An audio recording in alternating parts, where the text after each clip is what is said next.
राधे राधे, जय श्री कृष्णा मित्रों। अब हम बात करेंगे सूर्य यदि आपके अष्टम भाव में बैठे हुए हैं तो वह आपको किस प्रकार से फल देंगे। तो इस वीडियो में हम पहले जानेंगे मित्र राशियों में किस प्रकार फल देंगे, शत्रु राशियों में कैसे देंगे और पाप प्रभाव में किस प्रकार फल देंगे, और किन ग्रहों के साथ में युतियां कर रहे हैं, साथ में बैठे हुए हैं ना, तो उसके आधार पर क्या रहेंगे। और अंत में जानेंगे हम उपाय, रेमेडीज। तो ये इन चीज़ों को आकलन करते हुए अपन इस विषय की बात करेंगे मित्रों।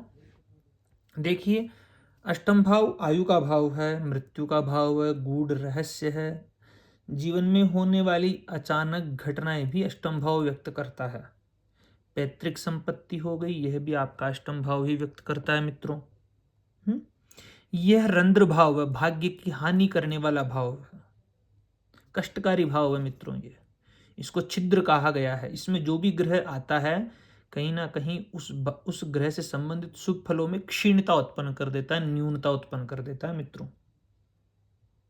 तो हो सकता है ऐसे व्यक्तियों के जीवन में बड़े उतार चढ़ाव देखने को मिले, रहस्यमयी परिस्थितियां उत्पन्न हो।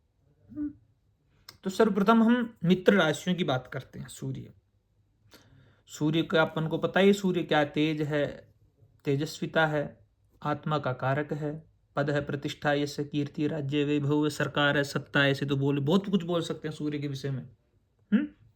देखिए, सूर्य सप्तम भाव में यदि मित्र राशि कर्क में हो, स्वग्रह सिंह में हो, या सिंह में तो विपरीत राजयोग बनेगा, मेष में हो, उच्च के रहेंगे। अष्टम भी मित्र राशि रहेगी, वृश्चिक राशि।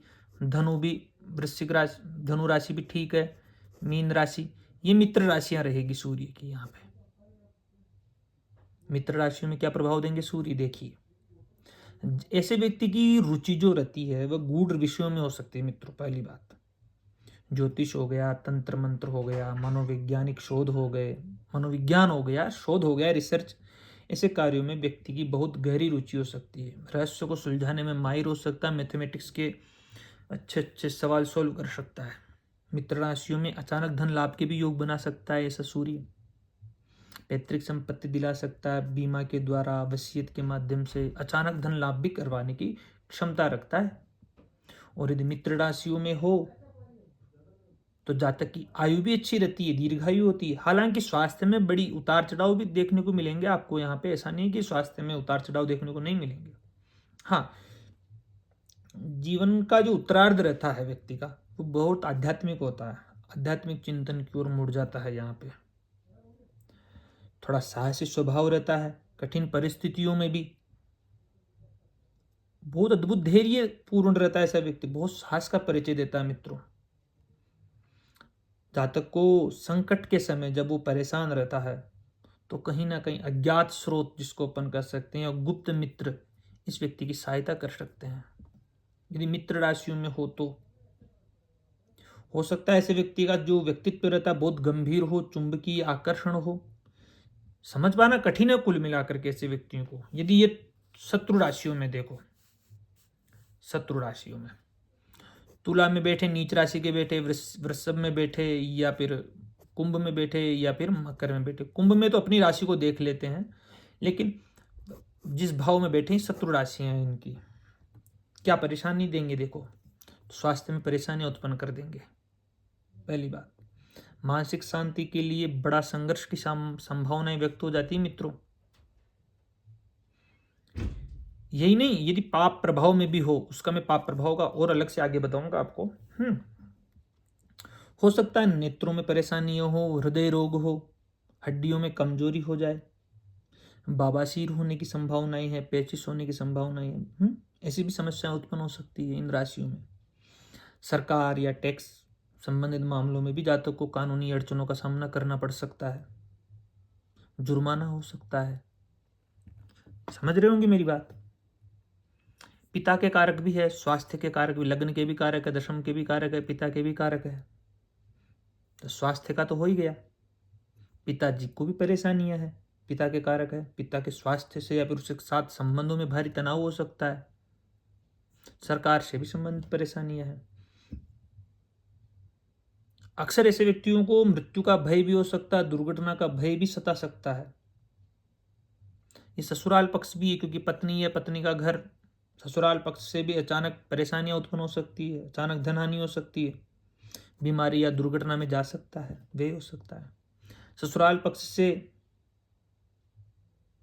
संबंधों में कड़वाहट हो सकती है, संपत्ति को लेकर विवाद हो सकता है जातक के जो भी व्यवसाय करता, कार्य करता, उसमें अचानक गिरावट देखने को मिले, नौकरी छूटने जैसे योग भी बन सकते हैं मित्रों, यदि शत्रु राशियों में है तो। यदि यह किन ग्रह के साथ में, देखो पाप प्रभाव में आपको बताता हूं पहले। यदि ये शनि के साथ में आ जाते हैं तो विषाक्त योग बना देता है ये द्वंद्व, लंबी चलने वाली बीमारियां उत्पन्न कर सकता है, पिता पुत्रों से संबंधों में बड़ी परेशानियां उत्पन्न कर सकता है। दीर्घायु जरूर करता है शनि अष्टम का, ये एक निश्चित है, लेकिन पिता से अलगाव की स्थितियां उत्पन्न कर सकता है। सफलता के लिए बहुत अधिक संघर्ष करना पड़ सकता है। यदि सूर्य के साथ में राहु हो या केतु हो तो ग्रहण योग बना देता है मित्रों। जातक भ्रमित कर सकता है, जातक भ्रमित रह सकता है। जातक को अग्नि, बिजली या विषैले जंतुओं से सावधान रहना चाहिए। पितृदोष की भी संभावनाएं निकल करके आती है यहाँ पे। जातक सूर्य के साथ में यदि मंगल हो यहाँ पे तो बहुत क्रोधी हो सकता है ऐसा व्यक्ति, बड़ा साहसी हो सकता है, लेकिन दुर्घटना, एक्सीडेंट या सर्जरी के योग भी यहाँ पर निकल करके आ जाते हैं मित्रों, यदि अष्टम भाव में सूर्य और मंगल बैठे। पराक्रम योग तो है ये, मैं भी मानता हूँ इसको, तो स्थितियां निकल करके आती है। सूर्य राहु और केतु के साथ में हो तो भ्रमित रह सकता है, बिजली, विषैले जंतुओं से परेशानी हो सकती है, मतलब कि ऐसी स्थितियां उत्पन्न हो सकती है। हाँ, सूर्य के साथ में बुध रहे तो थोड़ा बहुत इन्वेस्टिगेटर अच्छा बन सकता है, जांचकर्ता, वैज्ञानिक बन सकता है। जातक की बुद्धि रहस्यों को सुलझाने में माहिर रह सकती है। सूर्य के साथ में गुरु हो तब भी थोड़ी बहुत श्रेष्ठतम स्थिति है। सूर्य के साथ में चंद्रमा रहे तो यह अमावस्या योग बना देता है, तो इसका भी थोड़ा उपाय कीजिएगा। राहु शनि सूर्य शनि का भी करना है, सूर्य राहु का भी करना है, सूर्य चंद्रमा का भी, इन तीनों का तो उपाय रेमेडी अवश्य कर लीजिएगा। तो हमने क्या क्या जाना है इस वीडियो के माध्यम से मैं आपको थोड़ा सा और बता देता हूँ मित्रों। यदि यह मित्र राशियों में हो तो गहरी अंतर्दृष्टि देता है, छठी इंद्रिय काम करती है ऐसे व्यक्ति की। अचानक धन मिल सकता है, वसीयत का लाभ हो सकता है, संकटों से उबरने की क्षमता रहती है। विदेशी यात्रा, लंबी दूरी से लाभ, गुप्त विद्याओं में रुचि, एस्ट्रोलॉजी, तंत्र आदि में। गुप्त शत्रुओं का भी ऐसा व्यक्ति समूल नाश कर सकता है। समाज में एक रहस्यमय प्रतिष्ठा ऐसा व्यक्ति हासिल कर सकता है मित्रों। लेकिन ये अशुभ राशियों में हो, शत्रु राशियों में हो और पाप प्रभाव में हो तब आंखों की रोशनियों के लिए सही नहीं है, हड्डियों के लिए सही नहीं है, पिता के सुख और स्वास्थ्य के लिए सही नहीं है, सरकारी कार्यों में बाधा होने की संभावनाएं, ससुराल पक्ष से गंभीर मनमुटाव होने की संभावनाएं हैं, अचानक होने वाले भारी खर्चे भी ऐसे व्यक्ति के जीवन में आ सकते हैं। मन में एक अनजाना सा भय भी रह सकता है मित्रों। दुर्घटनाओं, चोट की भी संभावना निकल करके आती है यदि अष्टम भाव में पाप प्रभाव में सूर्य हो। अब उपाय क्या करना है मित्रों, मैं उपाय बता देता हूँ आपको। नित्य भगवान सूर्य को अर्घ्य दीजिए, पिताजी का सम्मान कीजिए, आदित्य हृदय स्तोत्र का पाठ कीजिए, तांबे के बर्तन में भोजन कीजिए, पानी पीजिए। रविवार को पशु पक्षियों को दाना डालिए, दाहिने हाथ में कड़ा तांबे का पहनिए, घर में उचित रोशनी का प्रबंध कीजिए, मध्य भाग में जबकि रविवार को नमक का त्याग कीजिए, हरिवंश पुराण का पाठ कीजिए, गायत्री मंत्र का जप कीजिए, गुड़ का दान कर सकते हैं आप, तांबे का सिक्का नदी में प्रवाहित कर सकते हैं। काले कपड़े पहनने से बचना चाहिए ऐसे व्यक्तियों को। हाँ, महामृत्युंजय मंत्र का भी आप जप कर सकते हैं। पितृ शांति अवश्य करवाइएगा मित्रों, पितृ शांति।